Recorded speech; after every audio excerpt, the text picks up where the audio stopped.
வாங்க ஒரு சிம்பிளான விஷயத்த பார்க்கலாம். வணக்கம் நண்பர்களே.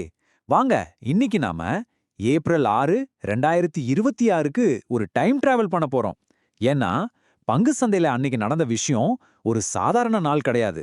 அது ஒரு பயங்கரமான ரோலர் கோஸ்டர் ரைடு. ஒரே நாள்ல முதலீட்டாளர்களை உச்சத்துக்கு கொண்டு போய் பாதாளத்திலையும் தள்ளுச்சு. இதிலிருந்து நம்ம கத்துக்க வேண்டிய ஒரு மிக முக்கியமான பாடம் இருக்கு.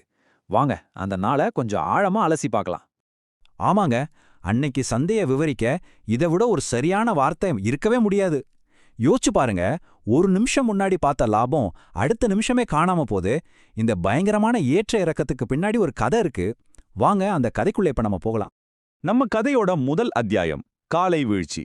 சந்தை திறந்த கொஞ்ச நேரத்திலேயே கரடிகள், அதாவது விற்பனையாளர்கள், மொத்த ஆட்டத்தையும் அவங்க கட்டுப்பாட்டுக்குள்ள கொண்டு வந்துட்டாங்க. அதோட விளைவு ஒரு செங்குத்தான பயமுறுத்தக்கூடிய சரிவு. அது எப்படி நடந்ததுன்னு இப்ப விரிவா பாப்போம். சந்தை மணி அடிச்ச உடனேயே கரடிகள் முழு பலத்தோட களத்துல இறங்கிட்டாங்க. பங்குகளை விற்க ஆரம்பிச்சதும் மார்க்கெட் சர்ருன்னு சரிய ஆரம்பிச்சது. பல முதலீட்டாளர்கள் என்ன நடக்குதுன்னு புரிஞ்சுக்கிறதுக்குள்ளேயே சந்தை ரொம்ப வேகமா கீழ் நோக்கி போயிடுச்சு. இது நிஜமாவே பலரையும் பீதியில ஆழ்த்தின ஒரு மூவ். ஆனா இந்த வீழ்ச்சி எல்லாருக்குமே நஷ்டத்தை கொடுக்கல. சந்தை சரியோன்னு யார் சரியா கணிச்சாங்களோ அவங்களுக்கு இது ஒரு ஜாக்பாட். அவங்க புட் ஆப்ஷன் அப்படிங்கிற ஒரு கருவியை பயன்படுத்தினாங்க. சிம்பிளா சொல்லணும்னா, சந்தை எவ்வளவு கீழே போதோ அவ்வளவு லாபம் இவங்களுக்கு. அதனால மத்தவங்க எல்லாரும் பதட்டத்துல இருந்தப்போ இவங்க கொண்டாட்டத்துல இருந்தாங்க. சரிவு எப்படியே தொடரும்னு எல்லாரும் நினைச்சிட்டு இருந்தப்போ கதையில ஒரு பயங்கரமான ட்விஸ்ட். மதியத்துக்கு மேல சந்தை ஒரு மேஜிக் நடந்த மாதிரி அப்படியே தன் திசைய மாத்துச்சு. அந்த வீழ்ச்சி எவ்வளவு வேகமா இருந்துச்சோ அதை விட பல மடங்கு வேகத்துல ஒரு எழுச்சி. இந்த ரப்பர் பந்து உதாரணம் 100க்கு 100 சரி. சந்தை ஒரு குறிப்பிட்ட புள்ளிக்கு கீழே போகவே மறுத்துடுச்சு. அதைத்தான் ட்ரேடிங்ல சப்போர்ட் லெவல்னு சொல்லுவாங்க. அந்த இடத்த தொட்டதும் ஒரு ரப்பர் பந்து மாதிரி அதிவேகமா மேலே எழும்புச்சு. அந்த வேகம் உண்மையில எல்லாரையும் ஆச்சரியப்பட வச்சது.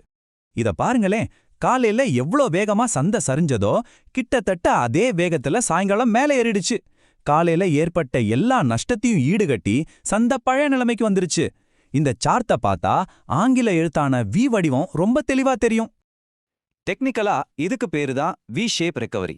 இது எதை காட்டுதுன்னா, பீதியில இருந்த முதலீட்டாளர்கள் திடீர்னு நம்பிக்கையோட வாங்க ஆரம்பிச்சிட்டாங்கன்னு அர்த்தம்.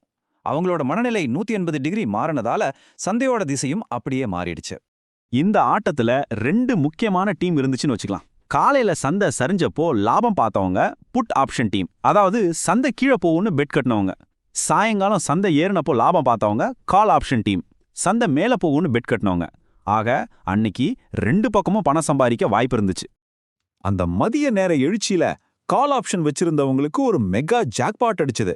சந்தை ஒவ்வொரு தடையையும் தாண்டி 1-2 இல்ல, தொடர்ந்து 11 நிலைகள் வரைக்கும் மேல போச்சு.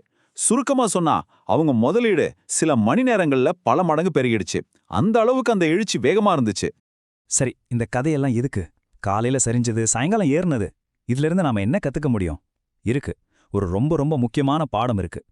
குறிப்பா சந்தைக்கு புதுசா வர்றவங்க கண்டிப்பா கவனிக்க வேண்டிய பாடம் இது. இதுல இருந்து நாம கத்துக்க வேண்டிய முக்கியமான விஷயம் என்னன்னா, இது மாதிரி நாட்கள்ல நீங்க எவ்வளோ பெரிய ட்ரேடிங் ஜீனியஸா இருந்தாலும் சரி, உங்க உணர்ச்சிகளை உங்களால கட்டுப்படுத்த முடியலனா நீங்க தோத்துடுவீங்க. உங்க மனக்கட்டுப்பாடு மட்டும்தான் அன்னைக்கு உங்க வெற்றியையும் தோல்வியையும் தீர்மானிச்சது.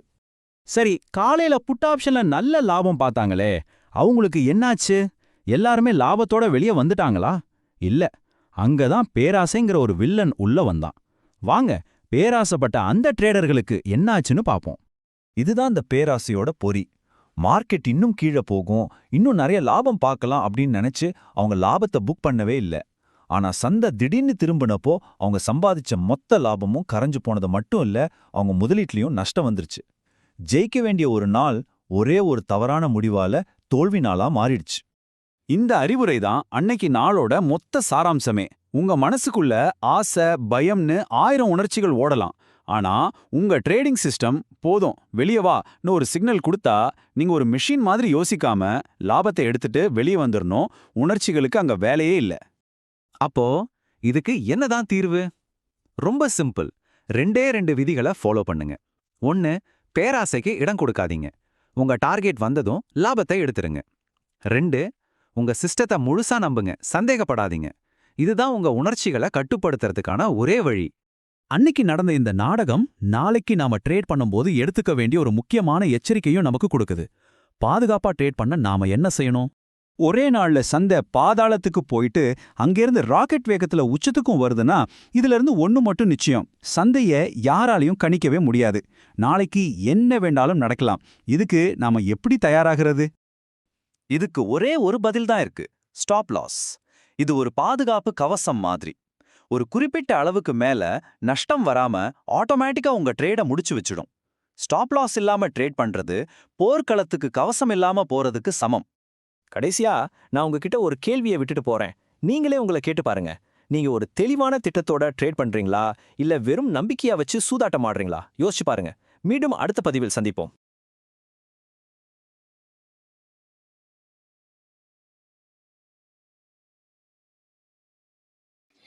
இந்த வீடியோ உங்களுக்கு பிடிச்சிருந்ததுன்னா லைக் பண்ணுங்க, ஷேர் பண்ணுங்க, சப்ஸ்கிரைப் பண்ணுங்க. தேங்க்யூ ஃபார் வாட்சிங்.